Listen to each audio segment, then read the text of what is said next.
Hey guys, it's Vaness here with Notary to Notary, and in this video, we're going to be talking about business building basics. So, the foundation that you want to have in your notary business, and actually, any business needs to have this basic foundation when they get started. Ready to get started? I said get started twice.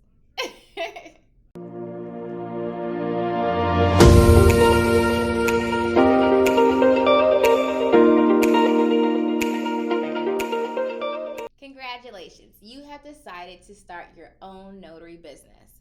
But what a lot of notaries miss, especially when they get started, is that they are actually running a business. And a business needs to have certain things set up so that it can operate properly, but also to protect you as the individual. So in this video, we're going to be talking about 4 things that you need to have set up as the foundation for your notary business. First thing is your LLC. Now, your LLC stands for your limited liability company. Now, you can set up your business in different ways besides an LLC, but the LLC is the most popular, and that's what I would recommend for anyone starting a notary business. Now, when you set up an LLC, you will do it with your state, through your Secretary of State's office. They're going to have an application process. There's going to be a fee associated with it. Sometimes you can do it right online. Sometimes you have to file paperwork and send it in. Most states, for the most part, it's a pretty quick process, but there are some states that take a little bit longer, anywhere from a couple days to a week to get it back. But you want to get that LLC set up properly because it's going to protect you. A limited liability company is exactly how it sounds. It limits liability. Okay, so you as the owner are protected. Your personal assets are protected when you have an LLC. So let's say, for example, that your LLC is called Sue's Notary Service, and someone decides to sue Sue's Notary Service. Okay, so let's say that person sues Sue's Notary Service and they win $50,000, right? And the business has $50,000 in their checking account. That's all they can take is that $50,000. However, let's say Sue did not LLC her notary business, and Sue, as a notary, is sued. Now that person can take anything that Sue owns. So her house, her money, her savings, whatever she has is now up for grabs. And that's why we encourage you guys to set up a LLC to separate yourself from your business. You are not your business. You own a business. And as your business grows, you can become an employee of your business, but you do not want to be the business itself. The next thing you want to have set up for your business is an EIN number, an employer identification number. Now, the EIN number is specific to your business, and it's actually issued by the IRS, the Internal Revenue Service. We all know the IRS, okay? So when you go get your EIN number, make sure you go to irs.gov, okay? When you go to irs.gov, it's completely free. You put in your LLC information, ask you a couple other things about your business, and it's going to issue your EIN pretty much immediately. Now, it used to be that you can go on there any time of day you wanted, whatever day you want. But now they've changed their hours, so you have to go on certain days and on certain times on that website. But it's really quick and completely free. So think of it this way. Your LLC, it's like you birthed a baby, and your LLC is the birth certificate to that baby, okay? Then you go to the IRS and you give that baby a social security number, which is going to be its EIN number. And you want to make sure that you keep the original document that the IRS gives you, whether it's email or by mail, because you're going to need it for different things in the future, okay? And it's not hard to get another copy, but you have to call them and request them to send you one. It's a little bit longer process, so just make sure you keep it.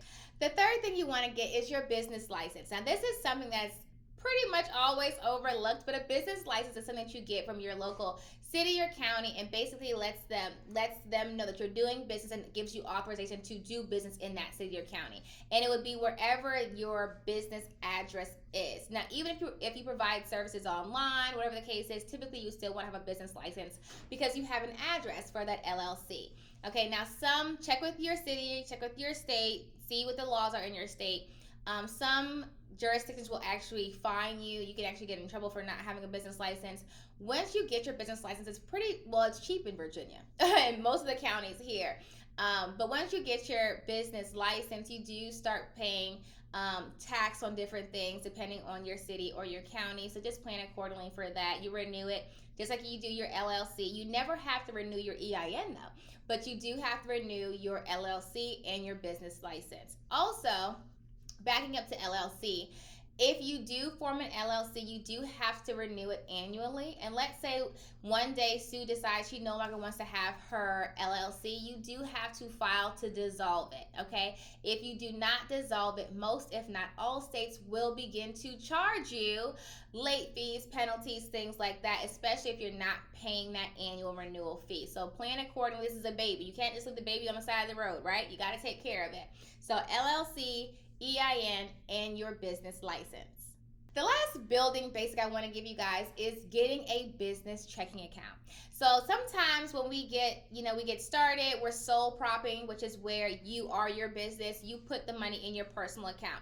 When you have an LLC, you do not want to do that. Putting your business funds in your personal account and using your business as your personal money actually voids out that limited liability status. So you want to keep business business and personal personal. That being said, you're going to need a business checking account.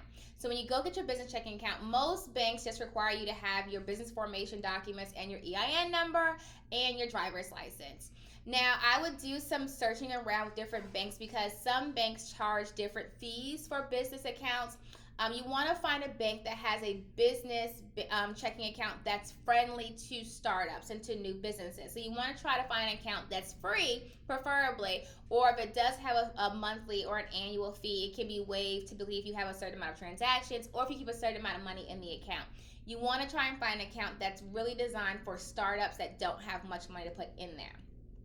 That being said, check with your local credit unions. They typically have some of the best offers when it comes to business checking accounts. So with those 4 things, you should be set up foundationally for the most part to get started with any business, but more specifically the notary industry. So to recap, you want to set up your LLC, get an EIN number after your LLC, get your business license, and then set up a business checking account and a savings account. And we'll talk about that more when we talk about taxes, about how you can set up your accounts and how much money you should be saving from the money that comes in. A lot of new businesses, new entrepreneurs don't think about that, especially when you are taking all this money. Guess what? Typically, taxes are not being taken out. And guess what? Everybody has to pay taxes, right? Yeah, for the most part, you are going to be paying taxes. And so you want to make sure that you plan accordingly.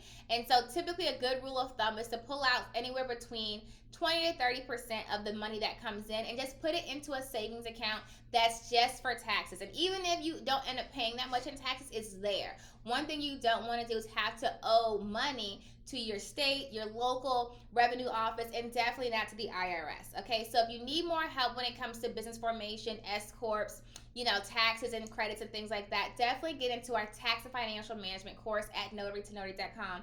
It's also a part of our ultimate notary bundle that will help you get started, to help you with your notary signing agent, general notary work, e-notary, and your tax and financial management. So for more training, visit me online at notarytonotary.com. And until next time, happy signing!